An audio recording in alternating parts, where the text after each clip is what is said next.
ବିଷୟର ନାମ କିସ? ଜାତୀୟ ଜାତୀୟ ଧ୍ୱଜ ଆମ ଉଡଇ ଫର ଫର ହେଲା। ଜାତୀୟ ଧ୍ୱଜ ଆମ ଉଡଇ ଫର ଫର ପଞ୍ଚମ ଶ୍ରେଣୀର ପ୍ରଥମ ବିଷୟ। ଲେଖକ କିଏ? ପଣ୍ଡିତ ଉପେନ୍ଦ୍ର ତ୍ରିପାଠୀ। ପଣ୍ଡିତ ଉପେନ୍ଦ୍ରନାଥ ତ୍ରିପାଠୀ। କେବେ ଜନ୍ମଗ୍ରହଣ କରିଥିଲେ? କିଏ କହିପାରିବ? ଜନ୍ମଗ୍ରହଣ କେବେ କରିଥିଲେ? 1903 ସେପ୍ଟେମ୍ବର ମାସ 10 ତାରିଖ ଦିନ ହେଲା ଜନ୍ମଗ୍ରହଣ କରିଥିଲେ। ଆଉ ହଉଛି ତାଙ୍କର ଦେହ ତ୍ୟାଗ କେବେ କରିଥିଲେ? 1994 ତାଙ୍କର ଲେଖନୀ ମଧ୍ୟରୁ କିସ କିସ ଲେଖିଥିଲେ? କୁହୁ କୁହୁ, ଝୁଣୁ ଝୁଣୁ, ସୁଲୁ ସୁଲୁ, ଘଣ୍ଟି ଘାଗୁଡି, କଳା ବଉଦ, ଭାଇ ଭଉଣୀ, ମୁଷି ମାଉସୀ, ଖୋଜିଲା ବଳଦ ଖୋଜିଲା ଠେଇ ହେଲା, ଡାଳରେ ମାଙ୍କଡ ମାରୋଇ ଡିଆଁ, ଉଦୟ ଭାନୁ ହେଲା। ବଢିଆ ବଢିଆ ଲେଖା ଲେଖିଥିଲେ। କିଏ? ପଣ୍ଡିତ ଉପେନ୍ଦ୍ରନାଥ ତ୍ରିପାଠୀ।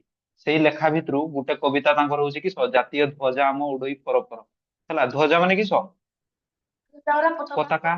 ତୁମେ ଜାଣିଛ ଛୋଟ ବେଳୁ ଧ୍ୱଜା ବି ଉଡେଇଥିବ। ଧ୍ୱଜାର କେତେଟା ରଙ୍ଗ ଥାଏ? ତିନିଟା ରଙ୍ଗ ଥାଏ। ମଝିରେ ଥାଏ କିସ? ଅଶୋକ ଚକ୍ର। ଅଶୋକ ଚକ୍ରରେ କେତେଟା ବାଡି ଥାଏ? 24ଟି। ଜାତୀୟ ଧ୍ୱଜା, ଆମର ଜାତୀୟ ଧ୍ୱଜା ଉଡଇ ଫର ଫର, ସେଇ ବିଷୟରେ ପଢବା ଟିକେ ହେଲା। ଏଇଟା ହଉଛି ଜାତୀୟ ଧ୍ୱଜା, ବୁଝିହେଲା। ଏଇଟା ହଉଛି କିସ? ଜାତୀୟ ଧ୍ୱଜା। ତ ତୁମେ ମାନେ ଏଇଟାକୁ ଛୋଟ ବେଳୁ ଦେଖିଥିବ, ଦେଖିଛ, ଉଡେଇ ବି ଥିବ ହେଲା। ତ ଜାତୀୟ ଧ୍ୱଜାକୁ ସବୁବେଳେ କିସ କରିବ? ସମ୍ମାନ ଦବ ହେଲା। ତୁମେ ଦେଖ, ଏଇ କବିତା ଟା ପୁରା ଘୁଷି ଦେଇଛ, ଘୁଷିଛ ନା ନାଇଁ? ପୁରା ଘୁଷି ଦବ ହେଲା। ସୁର ଆକାରରେ ପୁରା ଘୁଷି ଦବ। ଫାଷ୍ଟ କିସ କହୁଛି? ବିଦେଶୀ ଶାସନରେ ଅଧୀନ ଥିଲା ଦେଶ, ବିଦେଶୀ ଶାସନରେ ଅଧୀନ ଥିଲା ଦେଶ, ସେ କାଳେ ଭୋଗୁଥିଲୁ କେତେ ଯେ ଆମେ କ୍ଲେଶ।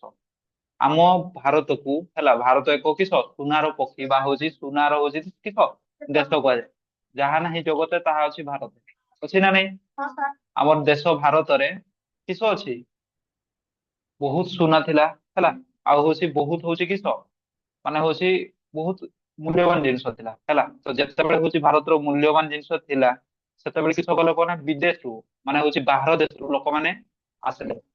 ଆସିକି ହଉଛି କି ଆମ ଦେଶକୁ ଲୁଟିକି ନେଇଗଲେ ହେଲା। ବହୁତ ଲୋକ ଆସିଲେ, ଯେମିତି ହଉଛି ଅଧା ଲୋକ ହଉଛି ଭାରତରେ ରହି ବି ଗଲେ, ଆଉ ଅଧା ଲୋକମାନେ ହଉଛି ଭାରତରୁ ଜିନିଷ ନେଇକି ତାଙ୍କ ଦେଶକୁ ଫେରିଗଲେ ହେଲା।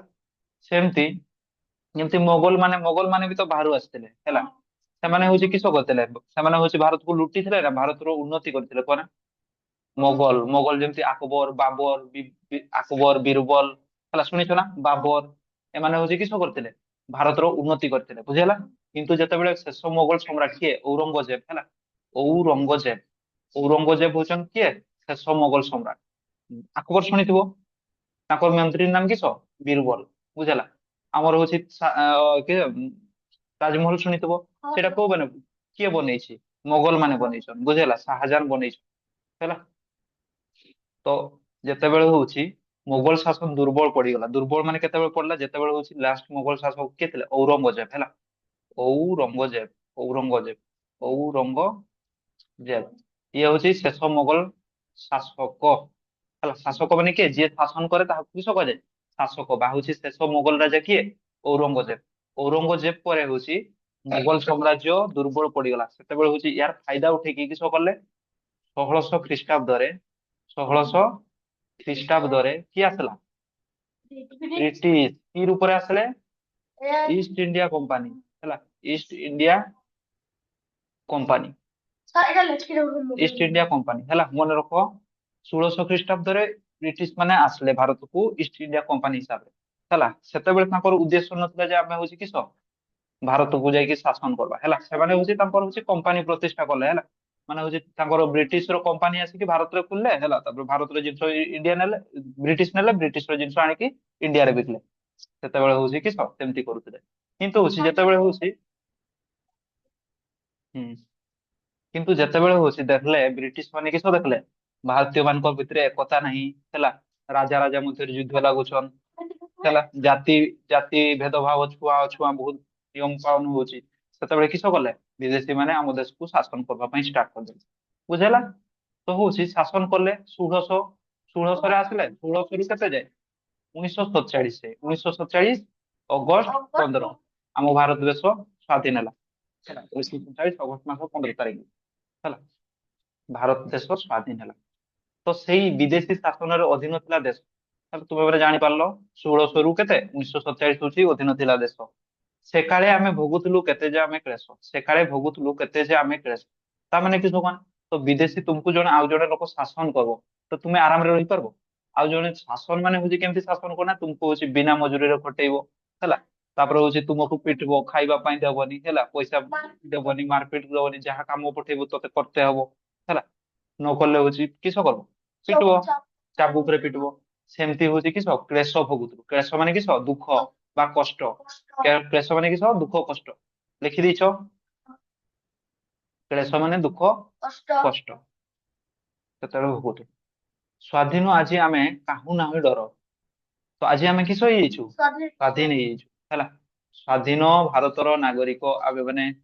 ତ ଦେଶକୁ ସ୍ଵାଧୀନତା କରିବା ପଛରେ କାହାର ହାତ ଅଛି? ଆମ ଆମର ହାତ ଅଛି? ତୁ ଥିଲୁ ସ୍ଵାଧୀନ କରିବା ବେଳେ? କିଏ କିଏ? ମହାତ୍ମା ଗାନ୍ଧୀ, ଜବାହରଲାଲ ନେହେରୁ, ସୁଭାଷ ଚନ୍ଦ୍ର ବୋଷ, ଭଗତ ସିଂ, ଜୟୀରାଜଗୁରୁ ହେଲା, ମଙ୍ଗଲ ପାଣ୍ଡେ, ଏମିତି ରାଣୀ ଲକ୍ଷ୍ମୀବାଇ, ଏମାନଙ୍କର ହାତ ଅଛି। କିନ୍ତୁ ହଉଛି ଭାରତ ହଉଛି ଶୁଣ, ମୋଗଲ ସିଂ, ସରି ମୋଗଲ ପାଣ୍ଡେ କି ହଉଛି ଆମର ଜୟୀରାଜଗୁରୁ କି ଭଗତ ସିଂ, ସେମାନେ ହଉଛି କିସ କନା ଚରମପନ୍ଥୀ ନେତା ଥିଲେ। ଚରମପନ୍ଥୀ ମାନେ ସେମାନେ ଚାହୁଁଥିଲେ ହଉଛି ଇଂରେଜ ମାନଙ୍କୁ ପିଟି ପିଟି ଖେଦେଇବା, ବୁଝିହେଲା। କିନ୍ତୁ ହଉଛି ମହାତ୍ମା ଗାନ୍ଧୀ ଚାହୁଁଥିଲେ ଇଂରେଜ ମାନଙ୍କୁ କେମିତି ଖେଦେଇବା କୁହନା, ଭାରତରୁ ଖେଦେଇବା। ଗୋଟେ ଗାଲରେ ପିଟିବେ, ଆଉ ଗୋଟେ ଗାଲ ଦେଖାଅ, କେତେ ପିଟିବ କେତେ ପିଟିବ, ପିଟି ପିଟି ପିଟି ପିଟି ପିଟି ପିଟି ଲାଷ୍ଟ ଥକିଯିବେ ହେଲା। ତାପରେ ଆଉ ପିଟତେ ବି ଇଚ୍ଛା ହବନି। ସେମିତି କିଏ? ମହାତ୍ମା ଗାନ୍ଧୀ କହୁଛନ୍ତି। ତ ହଉଛି ମହାତ୍ମା ଗାନ୍ଧୀଙ୍କର ଅହିଂସା ନୀତିରେ ଭାରତ ସ୍ୱାଧୀନ ହେଲା 1947 ଅଗଷ୍ଟ ମାସ 15 ତାରିଖ।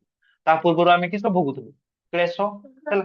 କ୍ଲେଶ ଅସୁବିଧା ଦୁଃଖ ଭୋଗୁଥିଲୁ। କ୍ଲେଶ ମାନେ ହଉଛି ଦୁଃଖ ବା ଅସୁବିଧା। ଲେଖବ ଯଦି ଲେଖିଦିଅ, କ୍ଲେଶ ମାନେ କିସ? ଦୁଃଖ ବା କଷ୍ଟ ମୋ ନମ୍ବର ଦେଇଦେଲି। ହେଲା। ତାପରେ ହଉଛି ସ୍ଵାଧୀନ ଆଜି ଆମେ କାହୁ ନା ଡର। ତ ଆଜି ଆମେ ସ୍ଵାଧୀନ ହେଇଯାଇଛ, ଏନା ଡରୁଛ କି କାହାକୁ? ଡରୁନ? କାହାକୁ ଡରୁଛ? ଘରେ ଡରୁଛ, ମତେ ଡରୁଛ ହେଲା। ତ ହଉଛି ଶୁଣ, ଡରୁଛ ମାନୁଛି ହେଲା, କିନ୍ତୁ ସେଇ ଡରଟା କିସ ଭଲ ପାଇଁ ଡରୁଛ, ହେଲା। ଯାଉ ଯଦି ମତେ ଡରବନି ତୁମର କିସ ହେଇଯିବ? ଇନ୍ଦ୍ର ଚନ୍ଦ୍ର ଯଦି ତମେ ନ ମାନବ ତାହେଲେ ହଉଛି କିସ ହେଇଯିବ? ଜଣେ ମଣିଷ ଯେତେବେଳେ ହଉଛି କିସ କାହାକୁ ଡର ଭୟ ଛାଡିଯାଏ, ସେ କିସ କରେ? ବଦମାସ ଖରାପ କାମ କରେ ହେଲା। ସେଥିପାଇଁ ଡର ବି ଟିକେ ରହିବା କଥା, ବୁଝିଲା। କିନ୍ତୁ ହଉଛି କିସ, ମୁଁ ତୁମକୁ ଶାସନ କରୁଛି, ଶାସନ କରୁଛି ନା ହଉଛି କିଛି ଜବରଦସ୍ତି କରୁଛି? ମୁଁ ଭଲ କାମ ପାଇଁ ଜବରଦସ୍ତି କରୁଛି ନା? ତ ହଉଛି ସ୍ଵାଧୀନ ଆଜି ଆମେ କାହୁ ନାହିଁ ଡର ହେଲା। କାହାକୁ ଆମେ ଡରୁନୁ। ଜାତୀୟ ଧ୍ୱଜା ଆମେ ଉଡେଇ ଫରକ। ଯେମିତି ହଉଛି ଜାତୀୟ ଧ୍ୱଜା ଫର ହେଇକି ଉଡୁଛି। ପକ୍ଷୀ ହଉଛି ପିଞ୍ଜରାରେ ରହିପାରିବ କି? ପକ୍ଷୀ ହଉଛି ପିଞ୍ଜରାରେ ରହିବା ତାକୁ ଭଲ ଲାଗିବ ନା ହଉଛି ତାକୁ ଫର ଫର ଉଡିବା ପାଇଁ ଭଲ ଲାଗିବ? ଫର ଫର ମାନେ ଯୋଉଟେ ଇଚ୍ଛା ସେପଟେ ଉଡି ପାରିବ ହେଲା। ସେମିତି ଆମର ହଉଛି କିସ, ଆମେ ସ୍ଵାଧୀନ ବୋଲି ସଂକେତ କିଏ ଦଉଛି? ଜାତୀୟ ପତାକା। ଜାତୀୟ ପତାକା ଯେମିତି ତାର ମନ ଇଚ୍ଛା ଉଡୁଛି ହେଲା, କିସ ଫର ଫର ମନ ଇଚ୍ଛା ସାଉଣ୍ଡ କରି ଉଡୁଛି, ସେମିତି ହଉଛି କିସ ଆମେ ଆଜି ସ୍ଵାଧୀନ ହେଇଛୁ। ଆମେ ବି କିସ ନିଜ ମନ ଇଚ୍ଛାରେ ବଞ୍ଚୁଛୁ। ତୁମର ଯାହା ଇଚ୍ଛା, ଯୋଉଟା ଖାଇତେ ଇଚ୍ଛା ହେଲା ଖାଇଲ ହେଲା, ଯୋଉଆଡେ ଯାଇତେ ଇଚ୍ଛା ହେଲା ଗଲ। ଏଣିକି ଭଲ ଯାହା ଏଣିକି ଭଲ ଯାହା କରିବୁ ସେହି କାମ, ଜାତିର ଇତିହାସରେ ରହିବ ଆମ ନାମ ହେଲା। ଇତିହାସ, ଇତିହାସ ମାନେ କିସ? ଯେମିତି ହଉଛି ଅତୀତରେ ଘଟି ଯାଇଥିବା ଘଟଣାକୁ କିସ କୁହାଯାଏ? ଇତିହାସ। ଆଜି କେତେ ସମୟ, କେତେ ପ୍ରକାର? 3 ପ୍ରକାର। ବର୍ତ୍ତମାନ ଆମେ କୋଉଠି ଅଛେ? ବର୍ତ୍ତମାନରେ ଅଛେ। ଭବିଷ୍ୟତ, ଆଉ ଗୋଟେ ଇତିହାସ। ଇତିହାସ ବା ହଉଛି ଅତୀତ ହେଲା। କିସ କୁହାଯାଏ? ଅତୀତ। ତ ହଉଛି ତୁମେ ଏମିତି କାମ କରିବ ହେଲା। କବି କହୁଛନ୍ତି, ଉପେନ୍ଦ୍ରନାଥ ତ୍ରିପାଠୀ କହୁଛନ୍ତି, ତୁମେ ଏମିତି କାମ କର, ଏମିତି କାମ କନେ କିସ ଭଲ କାମ କର, ଯାହା ଦ୍ଵାରା କି ତୁମର ଜାତିର ଇତିହାସରେ ନାମ ରହିବ। ଯେମିତି ମହାତ୍ମା ଗାନ୍ଧୀଙ୍କର ନାମ ଆଜି ରହୁଛି ନା ନାଇଁ? ସ୍କୁଲରେ ପଢୁଛନ୍ତି ପିଲାମାନେ, ମହାତ୍ମା ଗାନ୍ଧୀଙ୍କର ଜନ୍ମ ଦିବସ ପାଳନ କରୁଛନ୍ତି, ମହାତ୍ମା ଗାନ୍ଧୀଙ୍କର ମରଣ ଦିବସ ପାଳନ କରୁଛନ୍ତି ହେଲା। ତ ତୁମେ ବି ଏମିତି କାମ କର ଯେମିତି କି ତୁମର ଇତିହାସରେ ନାମ ରହିବ, ମାନେ ଅତୀତରେ ତୁମେ କିସ କରିଥିଲ ହେଲା। ଆଉ ଯେମିତି ହଉଛି କିସ ଋଷି, ଋଷି ଦେଶ ପାଇଁ ଜୀବନ ଦେଇଥିଲା ହେଲା। ଭବିଷ୍ୟତରେ ପିଲାମାନେ ସ୍କୁଲରେ ପଢିବେ, ସଂଗ୍ରାମୀ ଋଷି ନାୟକ ଦେଶ ପାଇଁ ଜୀବନ ଦେଇଥିଲେ, ବୁଝିହେଲା। ସିଏ ହଉଛି ଏଇ ହସ୍ପିଟାଲ ତିଆରି କରିଥିଲେ, ସିଏ ହଉଛି ଏଇ ସ୍କୁଲ, ଗରିବ ଛୁଆ ମାନଙ୍କ ପାଇଁ ଏଇ ସ୍କୁଲ ତିଆରି କରିଥିଲେ। ଆମର ହଉଛି ରାଜଶେଖର ବାବୁ ଇଏ ତିଆରି କରିଥିଲେ ହେଲା। ମହାପୁରୁଷ ରାଜଶେଖର ଏମିତି କୁହାଯିବ ହେଲା। ତ ସେମିତି କାମ କର, ବୁଝିହେଲା। ଡକ୍ଟର, ଡକ୍ଟର ଯୋଉମାନେ ଡାକ୍ତର ସେମାନଙ୍କୁ ଡକ୍ଟର ଲାଗେ ହେଲା। ଆଉ ନହେଲେ ହଉଛି ଡକ୍ଟର କିସ କରେ? ଯୋଉମାନେ ହଉଛି କିସ କରନ୍, ପିଏଚଡି କରନ୍, ସେମାନଙ୍କୁ ବି ଡକ୍ଟର ଲାଗେ, ବୁଝିହେଲା। ପିଏଚଡି ମାନେ ଟିକେ ବେଶୀ ଯୋଉମାନେ ପାଠ ପଢି ଦିଅନ୍ତି ହେଲା। ତୁ ଏତିକି ବୁଝ, ଯୋଉମାନେ ବେଶୀ ପାଠ ପଢିଛନ୍ତି ତାଙ୍କର କିସ ଲାଗେ? ଡକ୍ଟର ହେଲା। ତ ସେମିତି ନାଇଁ ଯେ ତୋର ନାମରେ ଡକ୍ଟର ଲାଗିଗଲା ମାନେ ତୁ ଭଲ ମଣିଷ କିସ, ସେମିତି ହବ କି? ଗୋଟେ ଚାଷୀ ବି ଭଲ ମଣିଷ ହେଇପାରିବ ନା ନାଇଁ? ଭଲ କାମ କରିବା ପାଇଁ କିସ ଡିଗ୍ରୀ ଦରକାର ନାହିଁ, କି ଚାକିରି ଦରକାର ନାହିଁ। ଭଲ କାମ କାମ କରିବା ପାଇଁ କିସ ଦରକାର? ଖାଲି ମନ ଦରକାର ତ ହେଲା, ଭଲ କାମ କରିବା ପାଇଁ ଖାଲି ତୋର ମନ ଦରକାର, ବୁଝିହେଲା। ନା ହଉଛି ତୁ କହିବୁ ଭଲ କାମ ଖାଲି ମୁଁ ଡାକ୍ତର ହେଲେ ଯାଇକି ଭଲ କାମ କରିପାରିବି, ନା ହଉଛି ଖାଲି କିସ ଇଞ୍ଜିନିୟର ହେଲେ ଯାଇକି ଭଲ କାମ କରିବି, ସେ ଆଇଏଏସ୍ ହେଲେ ଯାଇକି ଭଲ କାମ କରିବି, ସେ ପୁଲିସ ହେଲେ ଯାଇକି ଭଲ କାମ କରିପାରିବୁ। ଏଇନା ଭଲ କାମ କରିପାରିବୁନି, କରିପାରିବୁ ଏଇନା ବି ଭଲ କାମ, ହେଲା। ଯିଏ ଅସୁବିଧାରେ ପଡିଥିବ ସାହାଯ୍ୟ କରିବୁ, ଗୁରୁଜନଙ୍କର କଥା ମାନିବୁ, ହେଲା। କର୍ତ୍ତବ୍ୟ ପଥ ଧରି ହୋଇବୁ ଅଗ୍ରସର, ଜାତୀୟ ଧ୍ୱଜ ଆମ ଉଡେଇ ଫରକ। କର୍ତ୍ତବ୍ୟ, ତୁମର କେତୋଟି କର୍ତ୍ତବ୍ୟ ଅଛି? ଆମର କର୍ତ୍ତବ୍ୟ କେତେ ଅଛି? ଟୋଟାଲ 12ଟା। 12ଟି କର୍ତ୍ତବ୍ୟ, ହେଲା। ମୌଳିକ କର୍ତ୍ତବ୍ୟ କେତେ ଅଛି? 12ଟି କର୍ତ୍ତବ୍ୟ। ଶୁଣ, ସେଇଟା ହଉଛି ମୌଳିକ ଅଧିକାର। ମୌଳିକ ଅଧିକାର, ମୌଳିକ ଅଧିକାର ଅଛି କେତେ? 6ଟି। 6ଟି। କିନ୍ତୁ ହଉଛି ମୌଳିକ କର୍ତ୍ତବ୍ୟ କେତେ ଅଛି? କର୍ତ୍ତବ୍ୟ 12ଟି, ହେଲା। ଯେମିତି ହଉଛି ଜାତୀୟ ପତାକା ସମ୍ମାନ ଦବ, ହେଲା। ଜାତୀୟ ପତାକାକୁ ସମ୍ମାନ ଦବ, ଭାରତ ମାତାକୁ ସମ୍ମାନ ଦବ। ତାପରେ ହଉଛି ଆଉ କର୍ତ୍ତବ୍ୟ କିସ? ଆରେ ସେମିତି କର୍ତ୍ତବ୍ୟ ଅଛି 12ଟି କର୍ତ୍ତବ୍ୟ। ପିତା ମାତାଙ୍କୁ ସମ୍ମାନ ଦେବ, ଦୁଃଖୀ ଦରିଦ୍ରଙ୍କୁ କିସ କରିବ? ଦୟା ଦେଖେଇବ, ବୁଝିହେଲା। ସେମିତି ହଉଛି ତୁମର କର୍ତ୍ତବ୍ୟ, ବୁଝିହେଲା। ପିତା ମାତାଙ୍କୁ ସମ୍ମାନ ଦବ। ତ ଏଇ ତୁମର କର୍ତ୍ତବ୍ୟ ଗୁଡା ଯଦି ତୁମେ ପାଳବ, କିସ ହବ? ଅଗ୍ରସର ହବ। ଅଗ୍ରସର ମାନେ ଆଗେଇ ଯିବ, ବୁଝିହେଲା। ତୁମର ହଉଛି ଆଜିକାଲି ତୁମେ ହଉଛି କିସ ଦେଖିଥିବ, ଆଜିକାଲି ସମସ୍ତେ ନିଜର କର୍ତ୍ତବ୍ୟ କରୁଛନ୍ତି, କରୁଛ? ତୁମେ ନିଜର କର୍ତ୍ତବ୍ୟ କରୁଛ? ତୁମର କର୍ତ୍ତବ୍ୟ କିସ? ତୁମର ମେନ୍ କର୍ତ୍ତବ୍ୟ ହଉଛି ପାଠ ପଢବ, ହେଲା। ତୁମର କର୍ତ୍ତବ୍ୟ କିସ? ପାଠ ପଢବ, ପିତାମାତାଙ୍କର କଥା ମାନିବ, ହେଲା। ଆଉ ହଉଛି ଗୁରୁଜନଙ୍କ ସେବା କରିବ, ବୁଝିହେଲା। ଆଉ କିସ? ଜାତୀୟ ପତାକାକୁ ସମ୍ମାନ ଦବ, ହେଲା। ଆଉ ହଉଛି ଗରିବ ଲୋକମାନଙ୍କୁ ଦୟା ଦେଖେଇବ, ଦୁଃଖୀ ଦରିଦ୍ର ମାନଙ୍କୁ ଦୟା ଦେଖେଇବ, ସେଇଟା ହଉଛି ତୁମର କର୍ତ୍ତବ୍ୟ। ତ ତୁମେ ଯଦି ତୁମର କର୍ତ୍ତବ୍ୟକୁ ଧରିକି ଆଗେଇବ, ତୁମର କର୍ତ୍ତବ୍ୟ ପାଳନ କରିକି ଆଗେଇବ, କିସ ହବ? ଜାତିର ଇତିହାସରେ ତୁମର ନାମ ରହିଯିବ, ବୁଝିହେଲା। ଋଷି କୁମାର ଋଷି ବାବୁ ଏତେ ଭଲ କାମ କରିଥିଲେ, ହେଲା। ଆମକୁ ଖାଦ୍ୟ ଦେଇଥିଲେ, ମନେ ରଖିବା ନା ନାଇଁ? ଶୁଣ, ଦୁଇଟା କାମ ପାଇଁ ତୁମର ମନେ ରହିବ, ହେଲା। ଗୋଟେ ଖରାପ କାମ କଲେ ବି ମନେ ରହିବ, କିନ୍ତୁ ହଉଛି ଭଲ କାମ କଲେ ବି ମନେ ରହିବ, ବୁଝିହେଲା। ଯେମିତି ହଉଛି ରାମଚନ୍ଦ୍ର। ରାମଚନ୍ଦ୍ର କିସ କରିଥିଲେ? ସତ୍ୟର ଆମର ହଉଛି କିସ ମର୍ଯ୍ୟାଦା ପୁରୁଷ, ଭଲ, ହେଲା। ମର୍ଯ୍ୟାଦା ପୁରୁଷ ହିସାବରେ ତାଙ୍କର ନାମ ମନେ ରଖିছে ରାବଣ। ରାବଣର ନାମ ବି ମନେ ରଖିছে ନା ନାଇଁ? ରାବଣର ନାମ ବି ମନେ ରଖିছে, ହେଲା। କିନ୍ତୁ ଦେଖ, ରାମଚନ୍ଦ୍ରକୁ ପୂଜା କରୁ, ରାବଣକୁ ପୂଜା କରୁ ନା। ରାବଣକୁ ପ୍ରତିବର୍ଷ ଜାଳୁ, ବୁଝିହେଲା। ସେ ଗୋଟେ ଭୁଲ କରିଥିଲା, ସେଇ ଗୋଟେ ଭୁଲ ପାଇଁ ପ୍ରତିବର୍ଷ ଜାଳୁ, ହେଲା। ତ ତୁମେ ବି ସେମିତି ଭଲ କାମ କରିବ, ନହେଲେ ହଉଛି ରାବଣ କିସ କରିଥିଲା? ସୀତାକୁ ହରଣ କରିଥିଲା, ହେଲା। ତାପରେ ହଉଛି ହଁ, ତାପରେ ଶୁଣ, ଜାତିର ଇତିହାସରେ ତୁମର ଦୁଇ ପ୍ରକାର ନାମ ରହିପାରିବ, କେମିତି? ଗୋଟେ ହଉଛି ଭଲ କାମ କରି, ଆଉ ଗୋଟେ ହଉଛି ଖରାପ କାମ କରି। ଖରାପ କାମ କଲେ ନାମ ରହିବ ନା ନାଇଁ? ଯେମିତି ହଉଛି ରାବଣର ନାମ ଇତିହାସରେ ରହିଯାଇଛି, ତ ତୁମର ନାମ ବି ରହିଯିବ ଖରାପ କାମ କଲେ ବି। କିନ୍ତୁ ହଉଛି ଖରାପ କାମ କରି ତୁମର ନାମକୁ ଜାତିର ଇତିହାସରେ ରଖିବା ପାଇଁ ଚାହିଁବ କି? ନାଇଁ, ସେମିତି କେବେ କରବୁନି, ହେଲା। ନହେଲେ ହଉଛି ତୁମର ପୁତଲା ଜାଳବେ, ବୁଝିହେଲା। କିସ ଜାଳବେ? ପୁତଲା। ରାସ୍ତାରେ ହଉଛି କିସ କଣ୍ଢେଇ ଇଆ କରିକି ଦେଶୀ ଲେଖିଦେବେ, ଚପଲରେ ପିଟିବେ, ଜାଳବେ, ହେଲା। ସେମିତି କରବନି, ବୁଝିହେଲା। ଭଲ କାମ କରି ଇତିହାସରେ ନାମ ରଖ, ବୁଝିହେଲା।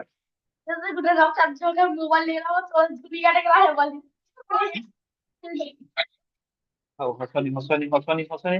ଦେଖ, ଭୋକିଲା ହୋଇ ଆଉ ରହିବେ ନାହିଁ କେହି, ରଖିବୁ ଜାତିଟାକ ନିଜକୁ ବଳି ଦେଇ, ହେଲା। ଯେମିତି ଭୋକିଲାରେ ଭାରତ ବର୍ଷରେ କେତେ କୋଟି ଲୋକ? 8 ବିଲିୟନ ପିପୁଲ। କେତେ? 8 ବିଲିୟନ ପିପୁଲ, ହେଲା। ବିଲିୟନ, ବୁଝିହେଲା। ବିଲିୟନ ମିଲିୟନ 145 କୋଟି ଲୋକ। କେତେ? 145 କୋଟି ଲୋକ, ବୁଝିହେଲା। ଭାରତରେ କେତେ ଲୋକ? 145 କୋଟି ଲୋକ, ହେଲା। 8 ବିଲିୟନ, ବୁଝିହେଲା। ହଁ, ଆକ୍ଚୁଆଲି ସେତିକି ଥିଲେ, ହେଲା। ମୁଁ ହିସାବ କରିନି, ସେତିକି ଶୁଣିଥିଲି, ସେତିକି ମନେ ପଡୁଛି, ହେଲା। ତ ଲେଖନି ଏଇଟା, ମାନେ କନଫର୍ମ ହେଲେ ଯାଇକି ଲେଖବା, ହେଲା। ତ ଭୋକିଲା ହୋଇ ରହିବେ ନାହିଁ କେହି, ହେଲା। ଯେମିତି ଭୋକିଲା ହେଇ ରହିବେ ନାହିଁ, ଭୋକିଲା ହେଇ ରହିବା ମାନେ କିସ? ସମସ୍ତେ ହଉଛି ଯେମିତି ହଉଛି କିସ ଖାଇକି ଶୋଇବେ, ହେଲା। ସମସ୍ତଙ୍କୁ ରହିବା ପାଇଁ ଛାତ ଥିବ, ଆଉ ହଉଛି ପିନ୍ଧିବା ପାଇଁ ବସ୍ତ୍ର ଥିବ, ଆଉ ହଉଛି କିସ ଖାଇବା ପାଇଁ ଖାଦ୍ୟ। ମୌଳିକ ଅଧିକାର, ମୌଳିକ ଜିନିଷ କେତେ? ବଞ୍ଚିବା ପାଇଁ କେତେ ଜିନିଷ ଦରକାର? ଖାଦ୍ୟ, ବସ୍ତ୍ର, ଆଉ ଗୋଟେ ବାସଗୃହ, ହେଲା। ବାସଗୃହ ମାନେ କିସ? ଘର। ତ ହଉଛି ଏମିତି ଲୋକ ଯେମିତି ହଉଛି ଯେମିତି ନ ରହନ୍ତୁ, ଯେମିତି ଯେ ନ ଖାଦ୍ୟ ଖାଇକି ବଞ୍ଚୁଛି, ଯେ ଗୋଟେ ଗୋଟେ ଲୋକ ଅଛନ୍ତି ନା ନାଇଁ ଭାରତରେ, ଯେ ହଉଛି ଦିନେ ଖାଉଛନ୍ତି ତ ଦିନେ ନାହିଁ, ହେଲା। ଯିଏ ହଉଛି ଚିରା ଫଟା ଡ୍ରେସ ପିନ୍ଧୁଛନ୍, ଆଉ ହଉଛି ଯିଏ ହଉଛି ଗଛ ମୂଳରେ ଶୋଉଛନ୍, ଶୋଇବା ପାଇଁ ଜାଗା ପାଉନାହାନ୍ତି, ହେଲା। ତ ହଉଛି ତୁମର ହଉଛି କର୍ତ୍ତବ୍ୟ ରହିବ କି ଏମାନେ ଯେମିତି ନ ରହନ୍ତୁ ମାନେ ସେମାନଙ୍କୁ ଖେଦେଇବ, ମାନେ ହଉଛି ସେମାନଙ୍କର ହଉଛି କିସ, ଯାହାର ବସ୍ତ୍ର ନାହିଁ ସେ କିସ କରିବ, ବସ୍ତ୍ରରେ ସାହାଯ୍ୟ କରିବ ହେଲା। ଫାର୍ଷ୍ଟ ହଉଛି ଇମ୍ପୋର୍ଟାଣ୍ଟ କିସ, ଖାଦ୍ୟ ବାସଗୃହ, ତାପରେ ବସ୍ତ୍ର ହେଲା। ତ ତୁମର ଯେତିକି ତୁମର ସେତିକି ନାଇଁ ଯେ ତାକୁ ଯାଇକି ହଜାର ହଜାର ଦାନ କର, ଯେତିକି ସାହାଯ୍ୟ କରିପାରିବ ସେତିକି ନିହାତି କରିବା କଥା ନା ହେଲା। ଯେମିତି ସେ ଭୋକିଲାରେ ନ ଶୋଉ ହେଲା, ଭୋକରେ ନ ଶୋଉ, ସାହାଯ୍ୟ କର। ତା ଦ୍ଵାରା କିସ ହବ, ଜାତିର ଟେକ ହବ ହେଲା, ଜାତିର ଟେକ ହବ। ଭାରତର ଉନ୍ନତି ମାନେ କିସ, ପ୍ରତ୍ୟେକ ମଣିଷର ଉନ୍ନତି ଭାରତର ଉନ୍ନତି। ତୁମେ ଉନ୍ନତି କଲ ଭାରତ ଉନ୍ନତ ହବ, ବୁଝିହେଲା। ଭାରତ ଗୋଟେ କେମିତି ଦେଶ, ବିକାଶୋନ୍ମୁଖୀ ଦେଶ। କେମିତି ଦେଶ, ବିକାଶୋନ୍ମୁଖୀ, ମୁଖୀ, ବନାନଟା ଠିକ ଲେଖିଛ ତ, ବିକାଶୋନ୍ମୁଖୀ ଦେଶ। ଆଉ ହଉଛି ଆମେରିକା, ଜାପାନ, ଏଗୁଡା କି ଦେଶ, ବିକଶିତ ଦେଶ। ବିକଶିତ ମାନେ କିସ ମାନେ, ଗୋଟେ ଛୁଆ ଦେଖ ବଢି ବଢି ବଢି ବଢି ବଢି ବଢି ହାଇଷ୍ଟ କେତେ 5 ଫୁଟ କି 6 ଫୁଟ ଯାଇ ହୁଏ ହେଲା। ତ 5 ଫୁଟ ପରେ ଆଉ ବଢିଲାନି, 5 ଫୁଟ ପରେ ବଢବ କି, ଧରାଯାଉ ବଢିଲାନି, ତ ହଉଛି ଇଏ ହଉଛି ପୁରା ବିକଶିତ, ବୁଝିହେଲା। ଆଉ ହଉଛି ଯିଏ ବଢୁଛି ତାକୁ କିସ କୁହାଯାଏ, ବିକାଶୋନ୍ମୁଖୀ। ସେମିତି ହଉଛି କିସ, ଭାରତ ହଉଛି କିସ, ବିକଶିତ ଏବେ ଯାଇ ହେଇନି ହେଲା, ବିକାଶୋନ୍ମୁଖୀ। ବିକଶିତ କେତେବେଳେ କୁହାଯିବ, ଯେତେବେଳେ ହଉଛି ତୁମେ ରାସ୍ତାରେ ହଉଛି ଗରିବ ଦରିଦ୍ର ଏମାନଙ୍କୁ ଦେଖତେ ନ ପାଇବ ହେଲା, ସେତେବେଳେ କିସ ହେଇଯିବ, ବିକଶିତ ହେଇବ, ବୁଝିହେଲା। ତ ହଉଛି ପ୍ରତ୍ୟେକ ମଣିଷର କିସ କରିବ, ଉନ୍ନତି କରିବ ହେଲା। ପ୍ରତ୍ୟେକ ମଣିଷର ଉନ୍ନତି କରିବ, ଯେମିତି କେହି ଭୋକରେ ଶୋଇବେନି, ଯେମିତି ହଉଛି କେହି ଗଛ ମୂଳେ ଶୋଇବେନି ହେଲା। ଖାଦ୍ୟ ବସ୍ତ୍ର ବାସଗୃହ ସମସ୍ତଙ୍କୁ ମିଳିବା ଦରକାର, ଯାହା ଦ୍ଵାରା ହଉଛି କିସ ହବ, ଦେଶର ଉନ୍ନତି ହବ, ଜାତିର ଟେକ ହବ ହେଲା। ଆଉ ହଉଛି ତୁମର କର୍ତ୍ତବ୍ୟ ରହିବା ଦରକାର କେ ସ୍ୱଦେଶ ସେବା ବ୍ରତ କରିବୁ ଜୀବନରେ, ଜାତୀୟ ଧ୍ୱଜ ଆମ ଉଡଇ ଫରକ। ଦେଶର ସେବା କରବ, ଦେଶର ସେବା ମାନେ ଦେଶକୁ କିସ କରିବୁ, ଦେଶକୁ ଉ, ଦେଶର ସେବା ମାନେ କିସ, ମଣିଷ ମାନଙ୍କର ସେବା, ଦେଶରେ ଥିବା ମଣିଷ ମାନଙ୍କର ସେବା। ଯେମିତି ତୁମେ ଗୋଟେ ଡାଇଲଗ ଶୁଣିଥିବ, ଡାଇଲଗ ମାନେ ହଉଛି କିସ, ଗୋଟେ ମହାପୁରୁଷ ଜଣେ କହିଥିଲେ, ବସ୍ ମାନବ ସେବା ହିଁ ମାଧବ ସେବା, ବସ୍ ଚୁପଚାପ ବସ୍।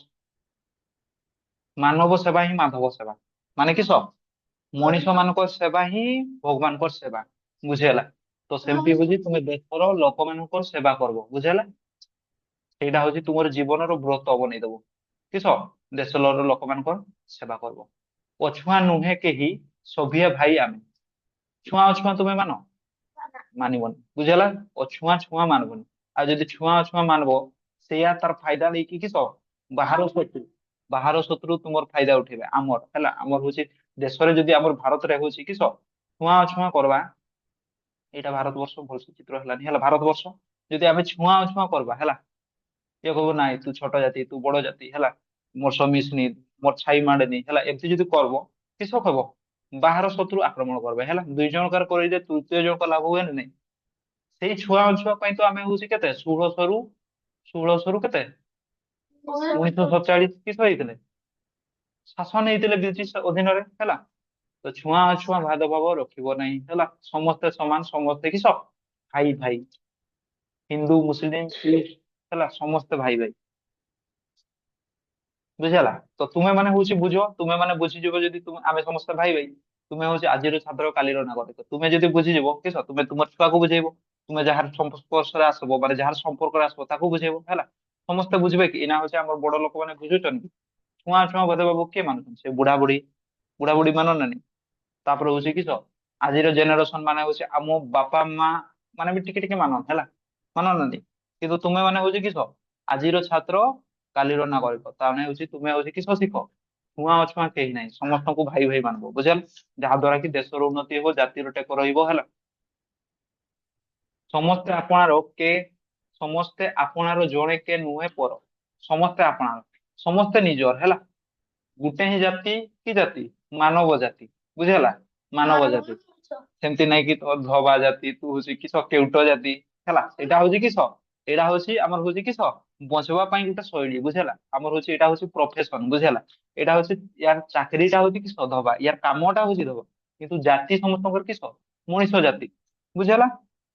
ତ ହଉଛି ତୁମେ ଗୋଟେ ହିଁ ଜାତି ମନେ ରଖ, କିସ, ମଣିଷ ଜାତି। ସେମିତି ନାଇଁ ଯେ ହିନ୍ଦୁ ଆମର ହିନ୍ଦୁ କି ଆମର ମୁସଲମାନ କି ଆମର ଖ୍ରୀଷ୍ଟିଆନ, ସେମିତି ନାଇଁ ହେଲା, ମଣିଷ ଜାତି, ବୁଝିହେଲା। ତାପରେ ହଉଛି ସମସ୍ତେ ଆପଣାର, ଜଣେ କେହି ନ ହବ, ସମସ୍ତେ ଆମର ନିଜର ହେଲା। ଜାତୀୟ ଧ୍ୱଜ ଆମକୁ ଉଡେଇ ଫରକ। ତାପରେ ଦେଶରେ ଖୋଲିଦବୁ ବିବିଧ କାରଖାନା। ଆମ ଦେଶର ବେକାରୀ ସଂଖ୍ୟା ଦିନକୁ ଦିନ କିସ ହଉଛି, ବଢି ବଢି ଚାଲିଛି। ବେକାରୀ ସଂଖ୍ୟା ଦେଖ, ଆମ ଦେଶର ଲୋକ ସଂଖ୍ୟା ଧରାଯାଉ କେତେ, 15 ଜଣ ଥିଲେ ହେଲା, ଧରା ଯାଉ 15 ଜଣ ଥିଲେ। ତ ହଉଛି 15 ଜଣରୁ ହଠାତ୍ ବଢିଗଲେ ହଉଛି 35 ଜଣ ହେଲା। ତ ହଉଛି ଗୋଟେ ଫ୍ୟାକ୍ଟ୍ରି ଥିଲା ହେଲା, ଦେଶର କାମ ହଉଛି କେତେ? 15 ଜଣ। ତ ହଉଛି ଗୋଟେ କାମକୁ 15 ଜଣ କରୁଥିଲେ ହେଲା। କିନ୍ତୁ ହଉଛି ଯେତେବେଳେ 35 ଜଣ ଆସିଗଲେ, ତ ଆଉ ମାନେ ଗୋଟେ କାମରେ 15 ଜଣ ଦରକାର, ଯେତେବେଳେ 35 ଜଣ ଆସିଗଲେ ଆଉ କେତେ ଜଣ ବେକାର ରହିବେ? ଆଉ 20 ଜଣ ବେକାର ରହିଯିବାର ନାହିଁ। ସେମାନେ କିସ କରିବେ କହ? ସେଇ ପାଇଁ ବେକାରୀ ସଂଖ୍ୟା ବଢି ବଢି ଚାଲିଛି। କଣ ପାଇଁ? ଫାଷ୍ଟ କାରଣ ହଉଛି ଦେଶର ଜନସଂଖ୍ୟା ହଉଛି କିସ ଦ୍ରୁତ ଗତିରେ ବଢି ବଢି ଚାଲିଛି। ସବୁଠୁ ବେଶୀ ଲୋକ ସଂଖ୍ୟା କୋଉ ଦେଶର? ଫାଷ୍ଟ ହଉଛି ଚୀନ ଥିଲେ ହେଲା। ତାପରେ କିସ ଭାରତ। ଭାରତର ଲୋକ ସଂଖ୍ୟା କିସ କେମିତି ବଢି ବଢି ଚାଲିଛି? ପୁରା ନିଆଁ ଯେମିତି ବଢି ବଢି ଚାଲେ ନା, ନିଆଁ ଦେଖିଛ ନା ନିଆଁ କେମିତି ବଢି ବଢି ଚାଲେ? ନିଆଁ ବଢି ବଢି ଚାଲେ। ଥରେ ଯଦି ନିଆଁ ଲାଗିଛି ଗୋଟେ ଜାଗାରେ ହେଲା, ପୁରା ଲାଗି ଲାଗି ପୁରା ପୁରା ବହୁତ ଜୋର ବଢି ବଢି ଚାଲିବ ବୁଝିଲା। ସେମିତି ହଉଛି ଦେଶର ଲୋକ ସଂଖ୍ୟା କି ବଢି ବଢି ଚାଲିଛି। ତ ଯେତେ ବଢି ଚାଲୁଛନ୍ ଦେଶର ଲୋକ ସଂଖ୍ୟା, ବେକାରୀ ସଂଖ୍ୟା ମଧ୍ୟ ସେତିକି ବଢି ବଢି ଚାଲିଛି। ତ ହଉଛି ବେକାରୀ ମାନେ ହଉଛି ଯୋଉମାନେ କିଛି ନାହିଁ ଘରେ ଖାଲି ଟାରେ ବସିଥାନ୍ତି ହେଲା। ଆଜି ଦେଖୁଥିବ ଶହ ଶହ ହଉଛି ମାନେ ଲକ୍ଷ ଲକ୍ଷ ପିଲା ହଉଛି କିସ ଇଞ୍ଜିନିୟରିଂ ପଢୁଛନ୍ ହେଲା। ଇଞ୍ଜିନିୟରିଂ ପଢି ସାରିକି ବି ବେକାରୀ ବସୁଛନ୍ ବୁଝିଲା। କି ପାଇଁ ହଉଛି ଚାକିରି ନାହିଁ। ଆଜିକାଲି ଦେଖୁଥିବ ଶହ ଶହ ହଉଛି ପାଠ ପଢିକି ବି ବେକାରୀ ହଉଛନ୍ତି ନା ନାଇଁ? ଦୁଇ ପ୍ରକାର ବେକାରୀ ଅଛନ୍ତି। ଗୋଟେ ହଉଛି ଯେ ହଉଛି ଜନ୍ମରୁ ବେକାରୀ, ଆଉ ଗୋଟେ ହଉଛି କିସ ଜଣେ ପାଠ ପଢିକି ବି ବେକାରୀ ହେଲା। ଏତେ ପାଠ ପଢବ, ଏତେ ପଇସା ଖର୍ଚ୍ଚ କରିକି ପଢବ, ତାପରେ ବେକାରୀ ହେଇଯିବ। କି ପାଇଁ? କମ୍ପିଟିସନ ବହୁତ ହେଲା, ଲୋକ ସଂଖ୍ୟା ବହୁତ। ସେଇ ପାଇଁ ହଉଛି ବେକାରୀ ସଂଖ୍ୟା ଆଜି ବଢି ବଢି ଚାଲିଛି। ତ ତାର ହଉଛି କିସ କରିବା? ତାର ଉପାୟ ହଉଛି କିସ? କଳକାରଖାନା। ଦେଶରେ ଖୋଲିଦେବୁ ବିବିଧ କାରଖାନା ହେଲା। କାରଖାନା ତିଆରି ହବ ବହୁତ ପ୍ରକାର, ଯାହା ଦ୍ଵାରା ହଉଛି କିସ ଯୋଉମାନେ କାମ ନ ପାଉଥିବେ ସେମାନେ କାମ କରିବେ। ବେକାରୀ ସଂଖ୍ୟା ବଢି ବଢି ଚାଲିଛି, ସେଥିପାଇଁ ଦୁଇଟା କାରଣ ହେଇପାରେ ହେଲା। ଫାଷ୍ଟ ତ ସେ ଅଳସୁଆ ହେଇଥିବ, ଆଉ ନହେଲେ ହଉଛି କି ତାକୁ କାମ ହିଁ ମିଳିନଥିବ ହେଲା। ଅଳସୁଆ ଅଳସୁଆ ବି ବେକାରୀ ନା ନାଇଁ କଣ? ହଁ। ସେ କହିବ ନାଇଁ ମୁଁ କାମ କରିବିନି, ମୁଁ ବସିକି ଖାଇବି, ମୋ ବାପର ସମ୍ପତ୍ତି ଅଛି ହେଲା, ବସିକି ଖାଇବି। କିନ୍ତୁ ବସି ଖାଇଲେ ନଈ ବାଲି ସରେ ଜାଣିଛ ହେଲା। ତ ହଉଛି ସେ ବେକାରୀ। ଅଳସୁଆ ବି ବେକାରୀ। ଆଉ ଜଣେ ହଉଛି ସେ କାମ ଖୋଜୁଥିବ, କିନ୍ତୁ ହଉଛି ତାର ହଉଛି ଦୁର୍ଭାଗ୍ୟବଶତଃ ତାକୁ କାମ ନ ମିଳୁଥିବ ହେଲା। ସିଏ ବି ଗୋଟେ ବେକାରୀ ବୁଝିହେଲା। ତ ହଉଛି ତୁମେ ଯଦି ହଉଛି ଫ୍ୟାକ୍ଟ୍ରି କାମ ପାଇଁ ହଉଛି ଫ୍ୟାକ୍ଟ୍ରି ଖୋଲିଯିବ, ତ ହଉଛି କି ସବୁ ଫ୍ୟାକ୍ଟ୍ରି ମାନେ କାରଖାନା ଖୋଲିଯିବ, ତ ବେକାରୀ ରହିବେ କି? ନା, ରହିବେନି। ଯେପରି ଉତ୍ପନ୍ନ ହୋଇବ ଦ୍ରବ୍ୟ ନାନା ଗଢି ଉଠିବ ପୁଣି ଅସଂଖ୍ୟ କାରିଗର ହେଲା। ଯାହା ଦ୍ଵାରା ହଉଛି କାରିଗର ସଂଖ୍ୟା, କଳକାରଖାନା ଖୋଲିବ ମାନେ କାରିଗର ବଢିଯିବେ, ଅସଂଖ୍ୟ ତିଆରି ହେବେ ହେଲା, ନୂଆ ନୂଆ କାରିଗର ତିଆରି ହେବେ। ଆଉ ହଉଛି ବେକାରୀ ସଂଖ୍ୟା ବି କମିଯିବ ବୁଝିହେଲା। ତାପରେ ହଉଛି ଆମେ ଯେ ବୀର ଜାତି ନଇବୁ ନାହିଁ ମଥା ହେଲା। ତ ଆମେ ମଣିଷ ଜାତି ହଉଛି କି ଜାତି? ବୀର ଜାତି। ଆମ ମଥା ହଉଛି ନଇବ ନାହିଁ ହେଲା। ନଇବ ନାହିଁ। କବି କହୁଛନ୍ତି ଯଦି ନଇବ ନାହିଁ ମାନେ କିସ? ତା ବୋଲି ନାଇଁ କି ତୁ କାହା ଆଗରେ ମୁଥା ନୁଏଇବୁ। ଦୁଇ ଜଣଙ୍କ ଆଗରେ ମଥା ସବୁବେଳେ ନୁଏଇବ। କାହା ପାଖରେ? ଗୋଟେ ହଉଛି ଭାରତ ମାତା, ଆଉ ଗୋଟେ କିସ ଭାରତ ମା ପାଖରେ ମଥା ନୁଏଇବ। ଆଉ କେତେବେଳେ ମଥା ନୁଏଇବ? ପିତା ମାତା ବୁଝିହେଲା। ଆଉ ଗୋଟେ କିସ ପିତା ମାତା ବା ଗୁରୁଜନ ବୁଝିହେଲା। ଏମାନଙ୍କ ପାଖରେ ମୁଣ୍ଡ ନୁଏଇବା ଛଡା ଆଉ କାହା ଆଗରେ ମୁଣ୍ଡ ନୁଏଇବନି ହେଲା। ପିତାମାତା ନହେଲେ ହଉଛି ଗୁରୁଜନ, ଏମାନଙ୍କ ଆଗରେ ମୁଣ୍ଡ ନୁଏଇବ ହେଲା। ଏମାନଙ୍କ ଆଗରେ ମୁଣ୍ଡ ନୁଏଇବା କିସ ଲାଜର କଥା ନାହିଁ। ଏମାନଙ୍କ ଆଗରେ ମୁଣ୍ଡ ନୁଏଇବା ହଉଛି ଗର୍ବର କଥା ବୁଝିହେଲା। ତ ଏମାନଙ୍କ ଆଗରେ ମୁଣ୍ଡ ନୁଏଇବ, କିନ୍ତୁ ହଉଛି କିସ ଆଉ କାହା ଆଗରେ ମଥା ନୁଏଇବ ନାହିଁ। କରିବୁ ପ୍ରାଣ ଦେଇ କହିବୁ ଯୋଉ କଥା ହେଲା। ତ ତୁମର ହଉଛି କଥା ଆଉ ହଉଛି କିସ ତୁମର ହଉଛି ଯେମିତି ହଉଛି ଯାହା କହିବ ତାହା କରିବା ଦରକାର ହେଲା। हो सर। ପଛେ ଜୀବନ ଚାଲି ଯାଉ ବୁଝିହେଲା, ତାହା କରିବ। ଯୋଉ କଥା କହିବ ହଉଛି କୁହ ନା, ମୁଁ ଯୋଉ କଥା କହେ ସେଇଟା ଗୋଟେ ଡାयଲଗ ଶୁଣିଛ ନା ନାଇଁ? जो मैं बोलता हूँ वो मैं डेफिनेटली करता हूँ, जो मैं नहीं बोलता वो भी डेफिनेटली करता है। ଶୁଣିଛ ନା ନାଇଁ? हाँ। ଫିଲ୍ମର ଡାयଲଗ ଟା ବୁଝିହେଲା। ତ ହଉଛି ଯାହା କହିବ ସେଇ କଥାକୁ ପୁରା କରିକି ଦେଖେଇବ ବୁଝିହେଲା। ମରତେ ଖେଳେଇବୁ ସୁଷମା ସରଗର। ମରତ ମାନେ କିସ? ମର୍ତ୍ୟ। ମର୍ତ୍ୟ। ମୃତ୍ୟୁ ନାଇଁ ରେ, ମର୍ତ୍ୟ। ମର୍ତ୍ୟ ମାନେ କିସ? ଆମର ପୃଥିବୀ ପୃଷ୍ଠକୁ କିସ କୁହାଯାଏ? ମର୍ତ୍ତ୍ୟମଣ୍ଡଳ। କିସ କୁହାଯାଏ? ମର୍ତ୍ତ୍ୟମଣ୍ଡଳ। ମର୍ତ୍ତ୍ୟ ମାନେ ହଉଛି ଆମର ଏଇ ଦୁନିଆଟାକୁ କିସ କୁହାଯାଏ? ମର୍ତ୍ତ୍ୟ। ଦୁଇ ପ୍ରକାର ଅଛି, ତିନି ପ୍ରକାର ଅଛି, ତିନିଟା ଜାଗା ଅଛି। ଗୋଟେ ହଉଛି ସ୍वर्ଗ, ଆଉ ଗୋଟେ କିସ ମର୍ତ୍ତ୍ୟ, ଆଉ ଗୋଟେ କିସ ପାତାଳ ହେଲା। ସ୍वर्ଗ, ମର୍ତ୍ତ୍ୟ, ପାତାଳ ବୁଝିହେଲା। ମର୍ତ୍ତ୍ୟ ମାନେ କିସ କୁହ ନା? ଯୋଉଠି ଆମେ ରହୁଛି ଯୋଉ ଜାଗାଟାରେ। ଆଉ ସ୍वर्ଗ ମାନେ ହଉଛି ଯୋଉଠି ଦେବତା ମାନେ ରହୁଛନ୍ ହେଲା। ଯିଏ ଭଲ କୁହ ନା, ଯୋଉଠି ଆକ୍ଚୁଆଲି ଦେବତା ମାନେ ହଉଛି କିସ ରୁହନ୍, ସେଇଟାକୁ ସ୍वर्ଗ କୁହାଯାଏ। ସ୍वर्ଗରେ ସବୁବେଳେ ସରଗର ସୁଖ ଶୁଣିଥିବ ହେଲା। हाँ। ତାପରେ ହଉଛି ଗୀତ ବି ଶୁଣିଥିବ ସରଗ ପରୀଟେ। ସରଗର ପରୀ ମାନେ ସବୁ କିସ ସ୍वर्ଗରେ କିସ ଥାନ୍? ପରୀ ଥାନ୍ ହେଲା। अब और बड़ी। ଆଉ ହଉଛି ପାତାଳ। ପାତାଳରେ କିଏ ଥାନ୍ତି? ରାକ୍ଷସ, ଖରାପ ଲୋକ ହେଲା, ଯିଏ ହଉଛି ତେଲରେ ଛାଣ ହୁଏ, ଶୁଣିଥିବ ହେଲା। ଆକ୍ଚୁଆଲି ଏତେଟା ଦୁନିଆ ନାହିଁ, ଆକ୍ଚୁଆଲି ହଉଛି ଏତେଟା ଦିନ ନାହିଁ, ଗୋଟେ ହିଁ ଦୁନିଆ ଅଛି ହେଲା। ଗୋଟେ ହିଁ ଦୁନିଆ ଅଛି ଯୋଉଟା ହଉଛି ମର୍ତ୍ତ୍ୟମଣ୍ଡଳ ହେଲା। ସ୍ୱର୍ଗ ବି ଏଠି, ମାନେ ପାତାଳ ବି ଏଠି, ବୁଝିହେଲା। ଯିଏ ହଉଛି ଖରାପ କାମ କରିବ ସେ ପାତାଳକୁ ଯିବ ମାନେ କିସ, ଏଇ ମର୍ତ୍ତ୍ୟମଣ୍ଡଳରେ ହିଁ ସେ ପାତାଳର ଦୁଃଖ ଯନ୍ତ୍ରଣା ଭୋଗ କରିବ ହେଲା। ଆଉ ଯିଏ ଭଲ କାମ କରିବ ଏଇ ସ୍ୱର୍ଗରେ, ଏଇ ମର୍ତ୍ତ୍ୟମଣ୍ଡଳରେ ହିଁ ସ୍ୱର୍ଗର ସୁଖ କିସ କରିବ, ପାଇବ, ବୁଝିହେଲା। ତ ମୋରତେ ଖେଳେଇବୁ ସୁଷମା ସରଗର। ସୁଷମା ମାନେ କିସ, ଫୁଲ। ସରଗର ଫୁଲ ଫୁଟେଇ ଦବୁ କୋଉଠି? ମର୍ତ୍ତ୍ୟମଣ୍ଡଳରେ ସରଗର ଫୁଲ ଫୁଟେଇ ଦବୁ, ଭଲ କାମ। ସରଗ, ସରଗ ମାନେ କି ସ୍ୱର୍ଗ। ସ୍ୱର୍ଗର ହଉଛି ଫୁଲ ମର୍ତ୍ତ୍ୟମଣ୍ଡଳରେ ଫୁଟେଇ ଦବୁ। ଜାତୀୟ ଧ୍ୱଜା ଆମ ଉଡେଇ ଫର ଫର ହେଲା। ଜ୍ଞାନ ବିଜ୍ଞାନ ଆମେ ନହିବୁ କାହା ପଛ, ପ୍ରତିଜ୍ଞା କର ଭାଇ ଯିଏ ଯୋଉଠି ଅଛ। କୋଟି ଯେ କୋଟି ଆମେ ସନ୍ତାନ ଭାରତର, ଜାତୀୟ ଧ୍ୱଜା ଆମ ଉଡେଇ ଫର ଫର ହେଲା। ସେ କହୁଛନ୍ ଜ୍ଞାନ ବିଜ୍ଞାନରେ ହେଲା। ଜାପାନ ଶୁଣିଛ, ଆମେରିକା ଶୁଣିଛ ହେଲା। କୁହାଯାଏ କି ସବୁଠୁ ଜ୍ଞାନ ବିଜ୍ଞାନର ଆଗେଇଛି କିଏ? ଚୀନ, ଜାପାନ ଏଗୁଡା ହଉଛି କି ସବୁ ଜ୍ଞାନ ବିଜ୍ଞାନରେ ଆଗେଇଛନ୍ତି, ବୁଝିହେଲା। ଜାପାନ, ଜାପାନରେ ଛୋଟ ଛୋଟ ଛୁଆ ରୋବଟ ତିଆରି କରିଦେଇଥିବେ ହେଲା। ଛୋଟ ଛୋଟ ଛୁଆ ହଉଛି ଦେଖିବ, ତାଙ୍କର ହଉଛି ମାସକୁ ହଉଛି କେତେ, ଲକ୍ଷ ଲକ୍ଷ ଟଙ୍କା ହେଇଥିବ। ବହୁତ ଆଗୁଆ ହେଲା, ଜାଣିଛ। ତ ସିଏ କହୁଛନ୍ ଜାପାନ, ଚୀନ କି ହଉଛି ଆମର ଆମେରିକା ହେଲା, ଏମାନେ ହଉଛି ଜ୍ଞାନ ବିଜ୍ଞାନରେ ଆମଠୁ ଟିକେ ଆଗରେ ଅଛନ୍ ହେଲା। ତ ସେମିତି ନାଇଁ ଯେ ତୁମେ ଆମେ ଆଗରେ ଅଛନ୍ କହିଦେଲି ଯେ ସେମିତି ନାଇଁ ତୁମେ ଦୁଃଖ କରବ। ତୁମେ ତାଙ୍କଠୁ, ସେମାନେ ଆଗରେ ଅଛନ୍, ତୁମେ ବି କମ୍ପିଟିସନ କରବ। ଆମେ ବି କାହାଠୁ କମ ନୁହଁ ହେଲା, ତାଙ୍କଠୁ ବି ଆଗେ, ସେଇ ଉଦ୍ଦେଶ୍ୟ ମନୋଭାବ ରଖିବ, ବୁଝିହେଲା। ଜ୍ଞାନ ବିଜ୍ଞାନେ ଆମେ ନହିବୁ କାହା ପଛ ହେଲା, ସେଇ ଉଦ୍ଦେଶ୍ୟ ରଖି କିସ କରବ, ପାଠ ପଢ। ପ୍ରତିଜ୍ଞା କର ଭାଇ ଯିଏ ଯୋଉଠି ଅଛ ହେଲା। କବି କହୁଛନ୍ ଯିଏ ଯୋଉଠି ଅଛ ପ୍ରତିଜ୍ଞା କର। ଯିଏ ଏଇ କବିତା ଗୁଡା ପଢୁଛ ହେଲା, ମୋର କବିତା ଯିଏ ପଢୁଛ, ସେ ପ୍ରତିଜ୍ଞା କର ଯେ ଆମେ ହଉଛି ଜ୍ଞାନ ବିଜ୍ଞାନରେ ସମସ୍ତଙ୍କୁ ପଛରେ ପକେଇଦବୁ, ବୁଝିହେଲା। କୋଟି ଯେ କୋଟି ଆମେ ସନ୍ତାନ ଭାରତର ହେଲା। ତ ଯେତେ କୋଟି କୋଟି ସନ୍ତାନ ଆମେ ଭାରତର ଅଛୁ, ସମସ୍ତେ ପ୍ରତିଜ୍ଞା କର କି ଜ୍ଞାନ ବିଜ୍ଞାନରେ ଆମେ କାହାଠୁ ପଛ ନୁହଁ, ଆମେ ମଧ୍ୟ ସେମାନଙ୍କୁ ପଛରେ ପକାଇ ପାରିବୁ। ଜାତୀୟ ଧ୍ୱଜା ଆମ ଉଡେଇ ଫର ଫର, ବୁଝିହେଲା। ଏତିକି ଥିଲା ହଉଛି ବିଷୟ। ଆମର ହଉଛି କବି କିଏ? କବି ଉପେନ୍ଦ୍ରନାଥ ତ୍ରିପାଠୀ, ବୁଝିପାରିଲ। ବୁଝିପାରିଲ। ତ ଏଠି କିଛି ସୂଚନା ଦେଇଛି ଦେଖ। ଉତ୍ପନ୍ନ, ଉତ୍ପନ୍ନ ମାନେ କିସ, ଉତ୍ପତ୍ତି। ଉତ୍ପନ୍ନ, ଉତ୍ପନ୍ନ ମାନେ କିସ, ତିଆରି ହେବା। ନୂତନ ଜିନିଷ ତିଆରି ହେବାକୁ କିସ କୁହାଯାଏ, ଉତ୍ପନ୍ନ। କ୍ଲେଶ, କ୍ଲେଶ ମାନେ କଷ୍ଟ, ଦୁଃଖ, ଯନ୍ତ୍ରଣା।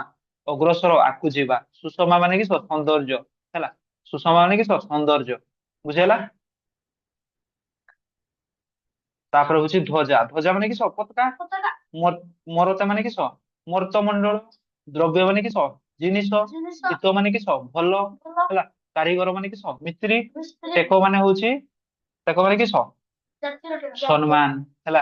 ବିବିଧ ମାନେ, ବିବିଧ ମାନେ ହଉଛି ବିଭିନ୍ନ, ଅନେକ ବା ବିଭିନ୍ନ। ଆଉ ବ୍ରତ ମାନେ ହଉଛି କିସ, ଧର୍ମ, ବୁଝିପାରିଲ। ଏଇଟା ହଉଛି, ତ ଥଣ୍ଡା ଲାଗୁନି? ଥଣ୍ଡା ଲାଗୁଛି ହେଲା। ଥଣ୍ଡା ଦିନରେ ଥଣ୍ଡା ଲାଗୁନି ତ ଆଉ ଗରମ ଲାଗିବ? ଆଉ ତୁମକୁ ଥଣ୍ଡା ଲାଗୁନି କି ପାଇଁ, ତୁମର ହଉଛି ଷ୍ଟ୍ରଙ୍ଗ ବଡି ହେଲା। ଷ୍ଟ୍ରଙ୍ଗ ବଡି, ଯେମିତି ରାଜଶେଖର ଷ୍ଟ୍ରଙ୍ଗ ବଡି, ସେମିତି ତୋର ବି ଷ୍ଟ୍ରଙ୍ଗ ବଡି, ତାର ବି ଷ୍ଟ୍ରଙ୍ଗ ବଡି, ବୁଝିହେଲା। ଦେଖ, ଆମ ଦେଶ ପରାଧୀନ ଥିଲା ବେଳେ କଣ ଅସୁବିଧା ହଉଥିଲା? କଣ ହଉଥିଲା? ବିନା ମଜୁରୀରେ ଖଟୁଥିଲେ, କ୍ଲେଶ ଭୋଗୁଥିଲେ ହେଲା। ତ ସିମ୍ପଲ ଆନ୍ସର ୟାର କିସ ହବ? ଆମ ଦେଶ ପରାଧୀନ ଥିଲା ବେଳେ ଆମେ ବହୁତ ପ୍ରକାର ନାନା ବିଧର କିସ ଭୋଗୁଥିଲେ, କ୍ଲେଶ ଭୋଗୁଥିଲେ। କ୍ଲେଶ ଭୋଗୁଥିଲେ। ଆମ ଦେଶ ପରାଧୀନ ଥିବା ବେଳେ ଆମେ ନାନା ବିଧର କ୍ଲେଶ ଭୋଗୁଥିଲେ। ଦେଶ ସ୍ୱାଧୀନତା ହେବା ପରେ ଆମେ କେଉଁ କେଉଁ କାମ କରିବା ବୋଲି କବିତାରେ କୁହାଯାଇଛି? କୋଉ କୋଉ? ଭଲ କାମ, ନିଜର କର୍ତ୍ତବ୍ୟ ପାଳନ କରିପାରିବା। ମନ ଇଚ୍ଛା ହଉଛି ଯାହା ଇଚ୍ଛା କାମ କରିପାରିବ, ବୁଝିଲା। ଯାହା ଇଚ୍ଛା ନାହିଁ ଯେ ଆଉ ଜଣଙ୍କୁ ପିଟିବ ହେଲା। ତ ତୁମେ ଲେଖିବ, ଜାତିର ଟେକ ରଖିବା ପାଇଁ ଆମକୁ କଣ କରିବା ପାଇଁ ପଡିବ? ଜାତିର ଟେକ ରଖିବା ପାଇଁ ନିଜର କର୍ତ୍ତବ୍ୟ ପାଳନ କରିବା ପାଇଁ ପଡିବ। ଦୁଃଖୀ ଦରିଦ୍ରଙ୍କୁ ହଉଛି କିସ, ଦେଶ ପାଇଁ ଜୀବନ ଦେବା। ଦୁଃଖୀ ଦରିଦ୍ରଙ୍କୁ ସାହାଯ୍ୟ କରିବା ହେଲା। ଦେଶର ଉନ୍ନତି ପାଇଁ କେଉଁ କେଉଁ କାମ ସ୍ଵାଧୀନ ଭାରତରେ କରାଯିବ ବୋଲି କରାଯାଇଛି? କୋଉ କୋଉ କାମ, କୋଉ କୋଉ କାମ କରାଯିବ? କଳକାରଖାନା ତିଆରି କରାଯିବ। ଦେଶର ଉନ୍ନତି ମାନେ ହଉଛି ଲୋକମାନଙ୍କର ଉନ୍ନତି। ତ ଲୋକମାନଙ୍କର ଉନ୍ନତି ଫାଷ୍ଟ କରିବା କି କଳକାରଖାନା ତିଆରି ହେଇକି ବେକାରୀ ସଂଖ୍ୟା କମେଇବା, ଯାହା ଦ୍ଵାରା ଦେଶର ଉନ୍ନତି ହେବ। ଆମେ କାହିଁକି ମଥା ନୁଆଁଇବୁ ନାହିଁ ବୋଲି କବି କହିଛନ୍ତି? ଆମେ ହଉଛି ବୀର ଜାତି, ବୁଝିହେଲା। ତ ସେମିତି ନାଇଁ ଯେ ବୀର ଜାତି ବୋଲି କାହା ପାଖରେ ମଥା ନୁଆଁଇବୁନି ହେଲା। ଠାକୁରଙ୍କ ପାଖରେ ବି ମଥା ନୁଆଁଇବୁ ହେଲା, ବୁଝିଲୁ। ନହେଲେ ହଉଛି କହିବୁ ମୁଁ ବୀର। ବୁଝିପାରିଲ? ଉତ୍ତର ଲେଖିବା। କଥାକୁ କିପରି କାର୍ଯ୍ୟରେ ପରିଣତ କରିବା ବୋଲି କୁହାଯାଇଛି। କଥାକୁ କିପରି ପ୍ରାଣ ଦେଇ ହେଲା ତୁମର ଜୀବନ ପଛରେ ଚାଲି ଯାଉ କିସ କରିବି ମାନେ କରିବି ହେଲା। করবি মানে করবি, পাঠ পড়বি মানে পড়বি ହେଲା, ପାଠ ସାରବି ମାନେ ସାରବି, ଘୁଷବି ମାନେ ଘୁଷବି। ସ୍ୱାଧୀନ ଭାରତର ଶିଶୁମାନେ ମର୍ତ୍ତ୍ୟପୁରୀରେ କି ପରିବର୍ତ୍ତନ ଆଣିବ ପାରିବେ ବୋଲି କବି କହିଛନ୍ତି। କି ପରିବର୍ତ୍ତନ? ସ୍ୱର୍ଗର ସୁଷମା, ସ୍ୱର୍ଗର ସୌନ୍ଦର୍ଯ୍ୟ ବା ସ୍ୱର୍ଗର ଫୁଲ ମର୍ତ୍ତ୍ୟରେ ଫୁଟେଇ ପାରିବେ। ସ୍ୱର୍ଗର ଶୋଭା ଆଣିବ। କେଉଁ କ୍ଷେତ୍ରରେ ଆମେ ପଛରେ ରହିବା ନାହିଁ? ଜ୍ଞାନ ବିଜ୍ଞାନ। କେଉଁ ପ୍ରତିଜ୍ଞା କରିବା କଥା କୁହାଯାଇଛି? କେଉଁ ପ୍ରତିଜ୍ଞା? ଜ୍ଞାନ ବିଜ୍ଞାନରେ ହଉଛି ଆମେ ପଛରେ ରହିବା ନାହିଁ ହେଲା, ସେଇ ପ୍ରତିଜ୍ଞା କରିବା ବୋଲି କବିତାରେ କୁହାଯାଇଛି। ଆରେ ସେଇଟା ନୁହଁ। କେଉଁମାନେ, କେଉଁମାନେ ସରି କଣ ଲେଖିଛେ, କେଉଁମାନେ ହଉଛି କେଉଁରେ ଭାରତର କୋଟି କୋଟି ସନ୍ତାନ ପ୍ରତିଜ୍ଞା କରିବା କଥା କବିତାରେ କୁହାଯାଇଛି। ଦେଶର କଳକାରଖାନା ଗଢି ଉଠିଲେ ଆମର କଣ ସୁବିଧା ହବ? ବେରୋଜଗାର ସଂଖ୍ୟା କମିଯିବ, ସମସ୍ତ ଲୋକ ସେଇ ଜିନିଷ ମିଳିବ। ବୁଝିଲା? ଦେଶର ଉନ୍ନତି ହେବ, ଜାତିର ଟେକ ରହିବ। ସେ ସମୟରେ କଷ୍ଟ ଭୋଗୁଥିଲୁ, ସେ କାଳେ ଭୋଗୁଥିଲୁ କେତେ ଯେ ଆମେ କ୍ଲେଶ। ଦେଶ ସେବାକୁ ଜୀବନର ବ୍ରତ କରିବା କିସ ଦେଖିବ ବଢିଆ ଗୀତ ଦେଖିବ। ତାପରେ ହଉଛି କିସ ଦିଆଯାଇଥିବା ଶବ୍ଦ ଗୁଡ଼ିକ ସମ୍ପର୍କ ଅଛି। ଝରଣା, ଧ୍ୱଜାର ଫରଫର। ଝରଣାର କିସ ଝର ଝର ନା କୁଳୁ କୁଳୁ। ଝରଣା ଝର ଝର ଝର ଝର ହେଇକି ବହିଯାଏ, ତ ଝର ଝର ଲେଖବ ହେଲା। ତାପରେ ହଉଛି କିସ ଅଧାର ସର ସର। ତାପରେ ହଉଛି ରାଗର ଗର ଗର ଗର ଗର ଗର ଗର। ଚାଲିର ତର ତର ତର ଥର ଥର। ଯେମିତି ହଉଛି ମୁଁ ଏଇନା ଥର ଥର ହଉଛି, ବୁଝିଲ? ମୁଁ କେମିତି ହଉଛି ଥର ଥର, ଥଣ୍ଡା ଲାଗୁଛି ହେଲା। ତାପରେ ହଉଛି ତଳେ ଦିଆଯାଇଥିବା କେତେକ ଶବ୍ଦ ସେଗୁଡିକ ପୂର୍ବ ଗୋଟିଏ ଲେଖାଏଁ ଉପଯୁକ୍ତ ଶବ୍ଦ ଗଢିବା। ବିଦେଶୀ ଶାସନ, ତାପରେ ହଉଛି କିସ ଜାତୀୟ ଧ୍ୱଜ, ତାପରେ ଦେଶ ପଥ, ଦେଶ କାରିଗର, ପ୍ରପଞ୍ଚ କାରିଗର। Very good. ସ୍ୱଦେଶ, ସ୍ୱଦେଶ ମାନେ କିସ ସ୍ୱଦେଶ ହେବା।